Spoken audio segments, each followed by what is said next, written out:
Premier livre des rois, chapitre 8. Alors Salomon fit assembler auprès de lui à Jérusalem les anciens d'Israël et tous les chefs des tribus, les principaux des pères des enfants d'Israël, pour transporter de la ville de David, qui est Sion, l'arche de l'alliance de l'Éternel. Et tous les hommes d'Israël s'assemblèrent auprès du roi Salomon au mois d'Étanim, qui est le 7e mois, pendant la fête. Tous les anciens d'Israël vinrent donc, et les sacrificateurs portèrent l'arche. Ainsi on fit monter l'arche de l'Éternel et le tabernacle d'assignation, et tous les ustensiles sacrés qui étaient au tabernacle. Les sacrificateurs et les Lévites les transportèrent. Or le roi Salomon et toute l'assemblée d'Israël, qui avait été convoquée auprès de lui, étaient ensemble devant l'arche. Et ils sacrifiaient du gros et du menu bétail en si grand nombre qu'on ne pouvait ni le compter, ni le nombrer. Et les sacrificateurs portèrent l'arche de l'alliance de l'Éternel en son lieu, dans le sanctuaire de la maison, au lieu très saint, sous les ailes des chérubins, car les chérubins étendaient les ailes sur le lieu où devait être l'arche,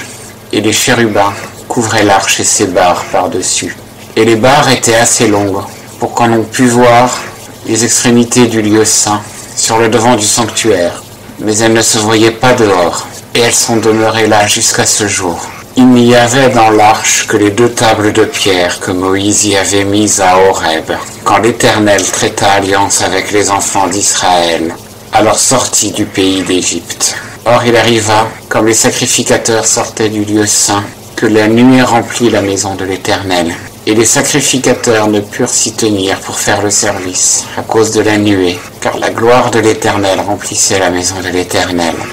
Alors Salomon dit: L'Éternel a dit qu'il habiterait dans l'obscurité. J'ai achevé de bâtir une maison pour ta demeure, un domicile afin que tu y habites à toujours. Et le roi, tournant son visage, bénit toute l'assemblée d'Israël, et toute l'assemblée d'Israël se tenait debout. Et il dit: Béni soit l'Éternel, le Dieu d'Israël, qui de sa bouche a parlé à David mon père, et qui de sa main a accompli ce qu'il avait promis en disant: Depuis le jour où je retirai d'Égypte mon peuple d'Israël, je n'ai choisi aucune ville d'entre toutes les tribus d'Israël pour qu'on y bâtît une maison où fût mon nom. Mais j'ai choisi David pour qu'il fût établi sur mon peuple d'Israël. Or David, mon père, avait dessein de bâtir une maison au nom de l'Éternel, le Dieu d'Israël. Mais l'Éternel dit à David, mon père: Quand tu as eu le dessein de bâtir une maison à mon nom, tu as bien fait de former ce dessein. Néanmoins, tu ne bâtiras point cette maison. Mais ton fils, issu de tes reins, sera celui qui bâtira cette maison à mon nom. L'Éternel a donc accompli la parole qu'il avait prononcée, et j'ai succédé à David, mon père, et je me suis assis sur le trône d'Israël, comme l'avait dit l'Éternel. Et j'ai bâti cette maison au nom de l'Éternel, le Dieu d'Israël. Et j'y ai établi un lieu pour l'arche, où est l'alliance de l'Éternel, qu'il traita avec nos pères quand il les retira du pays d'Égypte. Ensuite Salomon se tint devant l'autel de l'Éternel, en présence de toute l'assemblée d'Israël, et étendant ses mains vers les cieux, il dit: Ô Éternel, Dieu d'Israël, ni là-haut dans les cieux, ni en bas sur la terre, il n'y a de Dieu semblable à toi, qui garde l'alliance et la miséricorde envers tes serviteurs, qui marchent de tout leur cœur devant ta face. Toi qui as tenu à ton serviteur David, mon père, ce que tu lui avais promis. En effet, ce que tu as prononcé de ta bouche, tu l'as accompli de ta main, comme il paraît aujourd'hui. Maintenant donc, ô Éternel, Dieu d'Israël, tiens ton serviteur David, mon père, ce que tu lui as promis en disant: Tu ne manqueras jamais devant moi d'un successeur assis sur le trône d'Israël, pourvu que tes fils prennent garde à leur voie, pour marcher devant ma face, comme tu y as marché. Et maintenant, ô Dieu d'Israël, je t'en prie, que la parole que tu as adressée à ton serviteur David, mon père, soit ratifiée. Mais serait-il vrai que Dieu habitât sur la terre? Voici les cieux, même les cieux des cieux, ne peuvent te contenir. Combien moins cette maison que j'ai bâtie. Toutefois, ô Éternel, mon Dieu, aie égard à la prière de ton serviteur et à sa supplication, pour écouter le cri et la prière que ton serviteur t'adresse aujourd'hui. Que tes yeux soient ouverts, jour et nuit, sur cette maison, sur le lieu dont tu as dit: Mon nom sera là. Exauce la prière que ton serviteur fait en ce lieu. Exauce la supplication de ton serviteur et de ton peuple d'Israël quand ils prieront en ce lieu. Exauce-les, toi, du lieu de ta demeure dans les cieux. Exauce et pardonne. quand quelqu'un aura péché contre son prochain, et qu'on lui déférera le serment pour le faire jurer, et qu'il viendra prêter serment devant ton autel, dans cette maison, toi, écoute des cieux, agis et juge tes serviteurs, en condamnant le méchant et faisant retomber sa conduite sur sa tête, en justifiant le juste, et lui rendant selon sa justice. Quand ton peuple d'Israël aura été battu par l'ennemi pour avoir péché contre toi, s'il retourne à toi, s'il donne gloire à ton nom, et s'il t'adresse dans cette maison des prières et des supplications, toi, exauce-les des cieux, et pardonne le péché de ton peuple d'Israël, et ramène-les dans la terre que tu as donnée à leur père. Quand les cieux seront fermés et qu'il n'y aura point de pluie, parce qu'ils auront péché contre toi, s'ils prient en ce lieu, s'ils donnent gloire à ton nom,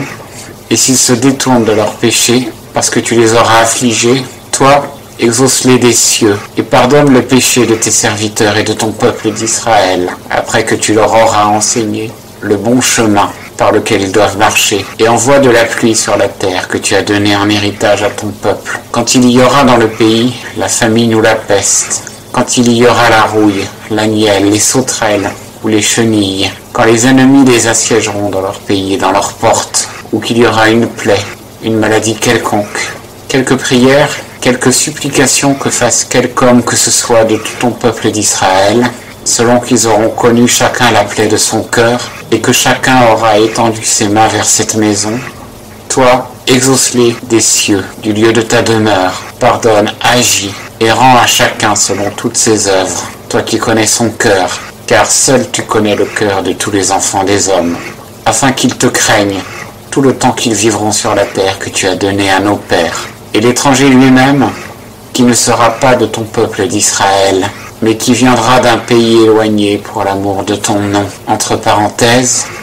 car on entendra parler de ton grand nom, de ta main forte et de ton bras étendu. Quand il viendra prier dans cette maison, toi, exauce-le des cieux, du lieu de ta demeure, et fais tout ce que cet étranger réclamera de toi, afin que tous les peuples de la terre connaissent ton nom, qu'ils te craignent, comme ton peuple d'Israël, et sache que ton nom est invoqué sur cette maison que j'ai bâtie. Quand ton peuple sera sorti en guerre contre son ennemi, par le chemin où tu l'auras envoyé, s'il prie l'Éternel en regardant vers cette ville que tu as choisie, et vers cette maison que j'ai bâtie à ton nom, exauce des cieux leurs prières,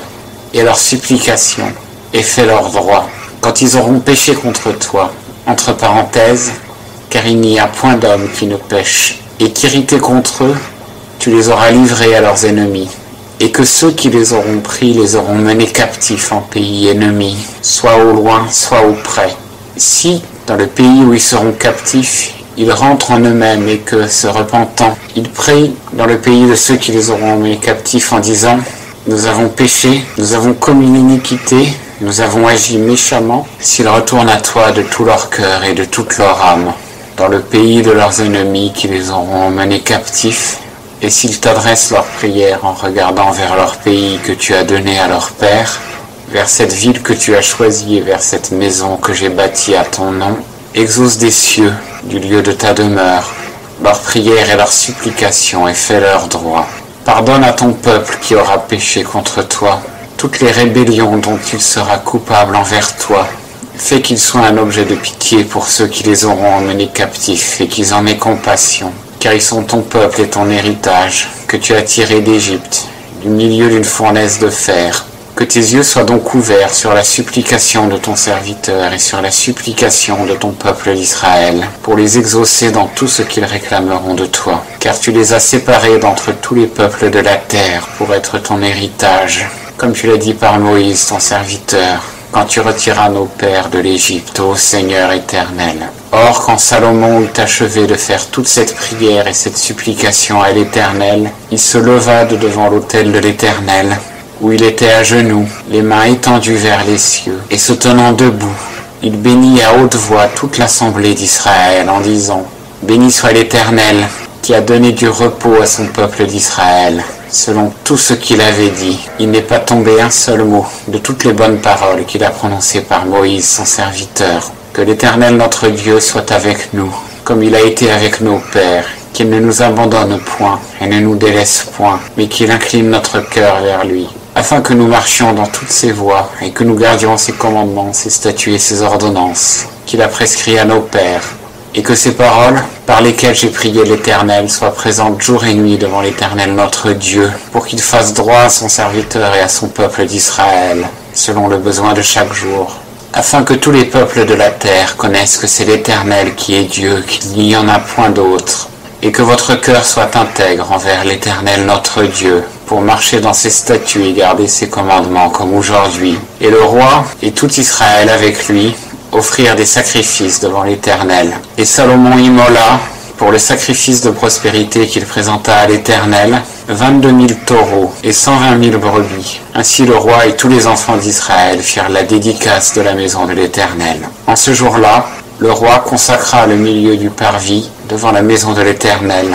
car il offrit là les holocaustes et les offrandes, et les graisses des sacrifices de prospérité, parce que l'autel d'airain qui est devant l'Éternel était trop petit pour contenir les holocaustes et les offrandes, et les graisses des sacrifices de prospérité. Ainsi en ce temps-là, Salomon célébra la fête, et avec lui tout Israël, venu en grande assemblée, depuis les environs de Hamath jusqu'au torrent d'Égypte, devant l'Éternel notre Dieu, pendant 7 jours et 7 autres jours, c'est-à-dire 14 jours. Le 8e jour, il renvoya le peuple, et ils bénirent le roi et s'en allèrent dans leur demeure, joyeux et heureux de tout le bien que l'Éternel avait fait à David son serviteur, et à Israël, son peuple.